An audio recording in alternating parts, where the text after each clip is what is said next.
évidemment, en termes monétaires, la plupart des services, des contenus numériques délivrés sur Internet sont gratuits ou proposés à des prix relativement faibles, hein, par exemple les applications mobiles. Pourquoi ? Parce que c'est essentiel à cette économie numérique qui est basée sur les effets de réseau. Hein, il s'agit de favoriser l'innovation. Cette gratuité, elle est financée par d'autres acteurs. Hein, elle n'est pas financée par le consommateur, elle est financée par des tiers, par des autres acteurs. La collecte et l'exploitation des données personnelles, c'est bien là en fait, que se situe en fait la contrepartie de la gratuité, en quelque sorte. Hein. C'est cette collecte, cette exploitation des données. Alors, cette exploitation des données personnelles, elle sert à financer la gratuité, mais elle est d'abord, il faut bien le comprendre quand même, elle peut améliorer une source de bien-être pour les consommateurs. Si on veut mettre en place une régulation, en tout cas protéger la vie privée et garantir le bien-être des citoyens, des individus, des utilisateurs de cette technologie, eh bien, il faut comprendre en fait les business models. Sinon, on ne peut pas réguler dans les meilleures conditions. Globalement, pour résumer, les données, chez nous, elles servent d'abord à faire fonctionner le service et à l'améliorer. En fait, ce sont surtout les perspectives en termes de ciblage publicitaire et donc de ce type de monétisation qui font débat. L'objectif, en effet, c'est de trouver ou de retrouver, parce que le retargeting est vraiment un segment très très important de ce marché, de retrouver rapidement ou n'importe où sur le web les profils d'internautes qu'on recherche. Donc, attirés par la perspective de ressources supplémentaires, ou plutôt la plupart du temps contraints par la diminution de leur vente directe de pubs classiques, de nombreux éditeurs finissent par adhérer à un de ces grands réseaux publicitaires, ou acceptent de leur vendre une part de leur inventaire. C'est le cas de la plupart des gros sites français qui vivent de la pub. Et une fois la porte ouverte, une fois qu'on a mis le doigt dans l'engrenage, on perd le contrôle de la captation des données. Tout le débat d'aujourd'hui, c'est pas seulement comment on finance le contenu, la gratuité, les éditeurs, mais c'est aussi le phénomène d'être on a l'impression d'être dans un biotope qui est passé dans un mode prédatif, où l'internaute a l'impression d'être traqué, qu'ensuite on exploite ses données et qu'ensuite il se passe tout un tas de choses bizarres, pas très claires. Finalement, social media, ça n'est qu'une seule chose. Depuis mon expérience précédente chez Dailymotion, je me suis un peu posé la question qu'est-ce que c'était le social media. Mais en fait, le social media, tous ces services, ces milliers d'applications, de services que l'on utilise, que ce soit Copain d'avant, Facebook, LinkedIn, Viadeo, la vitalité de cet écosystème social media, ça n'est qu'une seule chose. Mais vraiment, la seule métrique, c'est le partage. C'est le fait que des internautes partagent, des marques partagent avec des internautes partagent entre eux. Et cet événement de partage, c'est en fait une donnée.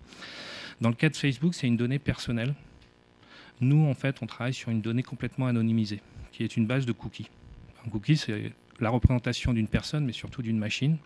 C'est ce qu'on appelle un cookie unique, cookie ID. Et on travaille à partir de ça. Donc on a, j'allais dire, suivant les investisseurs, deux approches par rapport à ces données.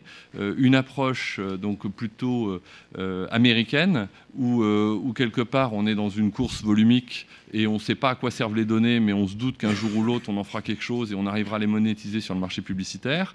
Et puis une approche plus européenne, où là, nous, c'est pas tant les données qui nous intéressent que de savoir qu'est-ce qu'on en fait de ces données. Et donc le marché publicitaire étant d'ailleurs beaucoup plus limité en Europe, puisque plus morcelé. Et donc on s'intéresse plutôt au business model mis derrière la société. Est-ce que ces données sont commercialisées sous forme de publicité? Est-ce qu'il y a des abonnements? Est-ce qu'il y a des modèles, ce qu'on appelle les modèles freemium? Donc c'est une partie gratuite et puis sur certains services complémentaires, vous payez. Donc nous, on est plutôt en faveur des modèles mixtes. Donc des modèles freemium, ce que je vous expliquais, donc où il y a une partie gratuite et puis il y a une partie payante. Et pour nous, c'est un bon signe, parce que si les gens sont commencés prêts à payer, c'est comme Françoise Dolto, je suis prêt à mettre 1 €, c'est que j'estime qu'il y a un service, qu'il y a de la valeur ajoutée. Le tout gratuit, à un moment donné, quelle implication est-ce qu'il y a de la part des gens? Pour moi, la révolution, c'est pas tant les données, on les a toujours eues, c'est qu'est-ce qu'on en fait. Et donc, je vois deux catégories de données. Il y a les données qui sont quelque part de tous. Donc c'est l'exemple que je donnais avec l'infotrafic. C'est l'exemple qui est complètement anonymisé. Ah bah vous me dites que vous aimez ce restaurant-là, mais sachez que les gens qui aiment ce restaurant-là aiment aussi ce restaurant-là. Donc on est vraiment sur une information, j'allais dire anonymisée, pour reprendre le terme de Frédéric, qui crée énormément de valeur pour moi. Je commencerai par dire que c'est difficile de parler de propriété quand il s'agit des données. D'abord, propriété au profit de qui?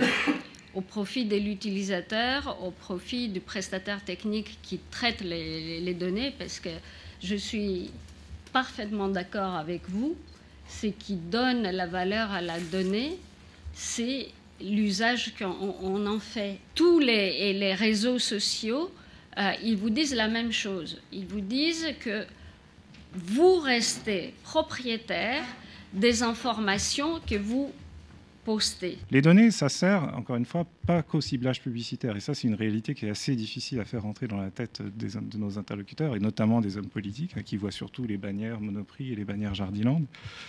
Ça sert à personnaliser le service. Si on sait qui vous êtes, on va tout de suite adapter le design et les fonctionnalités à ce que vous attendez, à ce que vous venez chercher. Ça sert à personnaliser le prix. Vous avez chacun une propension à payer pour un service donné, et si on vous connaît, on va savoir quelle est votre propension à payer. Et celui qui vous rend le service ou qui vous vend un bien va pousser le prix au maximum, le plus haut possible, avant le point de basculement où vous dites « Ah non, c'est trop cher, je ne veux pas acheter ». Je pense, moi, qu'on est au tout début d'un processus très long qui va voir les données de plus en plus circuler dans plein d'applications de plus en plus innovantes.